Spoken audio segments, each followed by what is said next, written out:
In 1976, a young Mexican pilot took off on a routine solo flight, but just 15 minutes after takeoff, he vanished from radar. An hour later, his plane reappeared nearly 300 kilometers away, with nearly a full tank of fuel, and a voice coming from the cockpit that didn't sound human. What he said next left air traffic controllers frozen in place, and it's never been explained.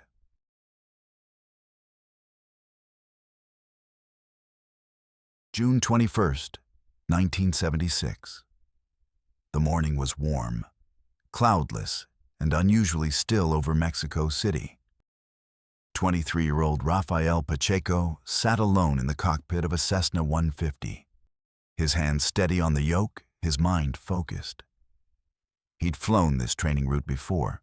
Take off from Escuela de Aviación Mexico eastward to Chimalhuacán. He'd practice maneuvers and return. Easy, predictable. He checked the clock, just past 8:15 a.m. The aircraft lifted effortlessly off the runway. The hum of the engine, the vibration in the stick, the sky opening up in front of him. It all felt familiar, reassuring. But 15 minutes in, something shifted. The radio, usually alive with chatter from other pilots and tower control, crackled into silence. The world outside seemed too quiet. The horizon blurred slightly, just enough to make him squint. Then, a strange sensation washed over him, like falling, but without movement, as if gravity had loosened its grip. In the control tower, radar technicians watched in confusion. The signal for Pacheco's plane blinked once, then vanished entirely from their screens. No mayday, no communication, no trace. For nearly an hour, Rafael Pacheco was gone.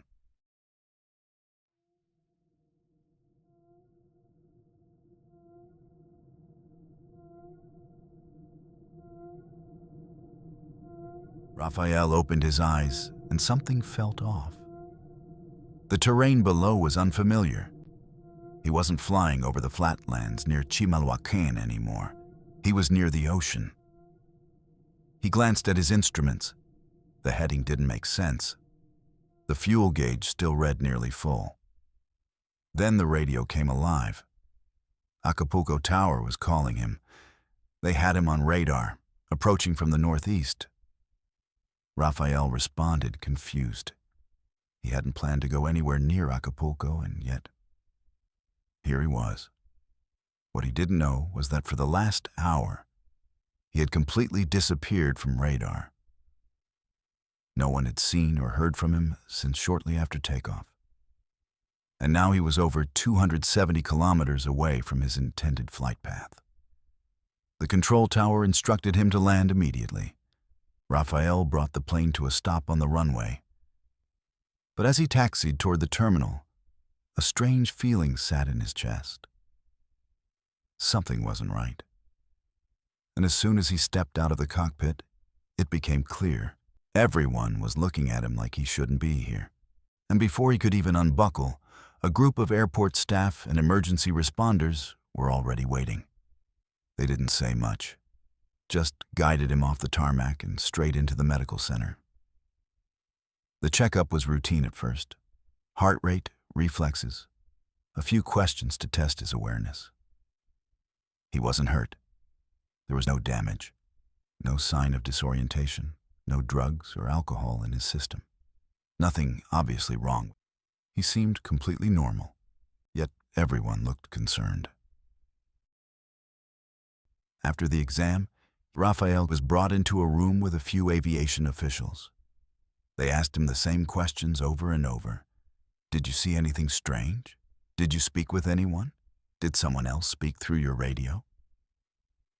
Rafael kept saying no. He was calm, but confused. Rafael couldn't shake the feeling that something was off. He kept asking why he was in Acapulco and how much time had passed. When someone told him it had been over an hour since he took off from Mexico City, his stomach dropped.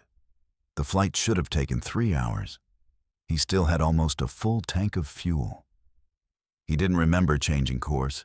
He didn't remember anything unusual at all, just a sort of heaviness in his head during the flight, like he was drifting off, even though he hadn't meant to. And that's when one of them leaned in and told him something he didn't expect. "While you were in the air, a voice came through your radio. It wasn't you, and we don't know who or what it was."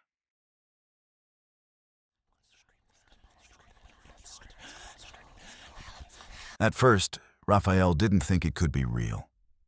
A voice? From his radio? That didn't make sense.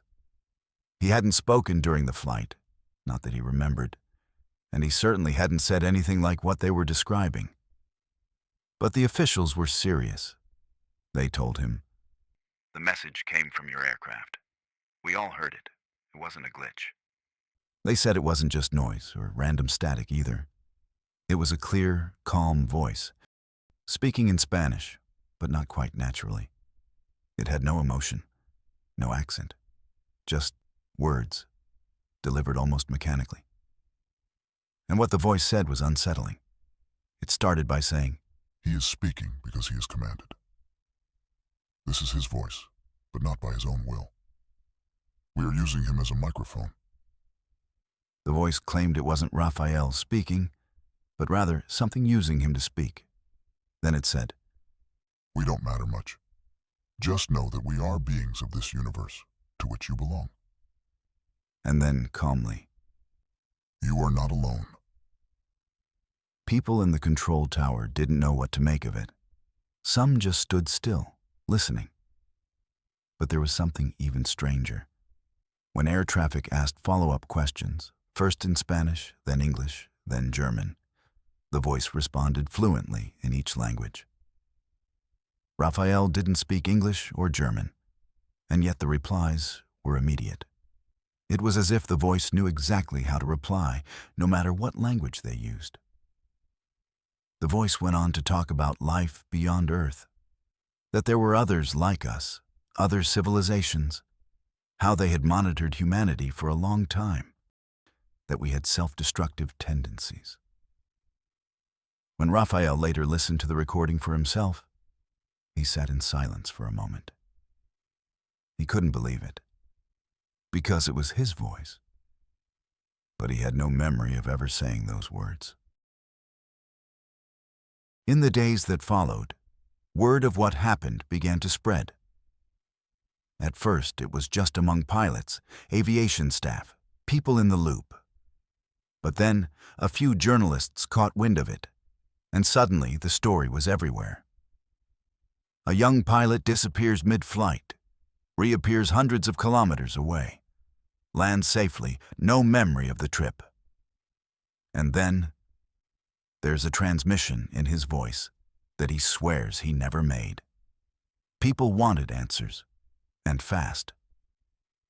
Mexico's civil aviation authorities confirmed the incident had been officially logged.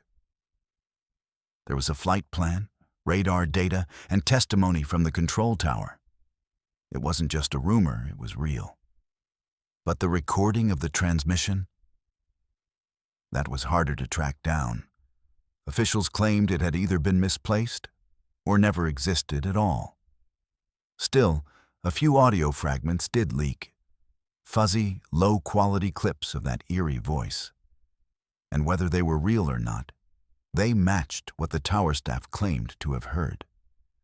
As the story grew, so did the speculation. Some believed Rafael had experienced a genuine extraterrestrial encounter, that the voice wasn't his at all, but something using him. Others suggested a neurological event. Maybe he'd blacked out, hallucinated, spoken without knowing. A few said it was a hoax, an elaborate stunt or miscommunication blown out of proportion. But none of those explanations could answer the biggest question. How did he get to Acapulco so quickly, with almost no fuel missing? That part stayed unexplained, even today. And while others debated what might have happened, Rafael stayed mostly quiet. He wasn't seeking attention. He didn't go on TV or write a book. In fact, after that day, he never flew again, whether by choice or because no one would let him.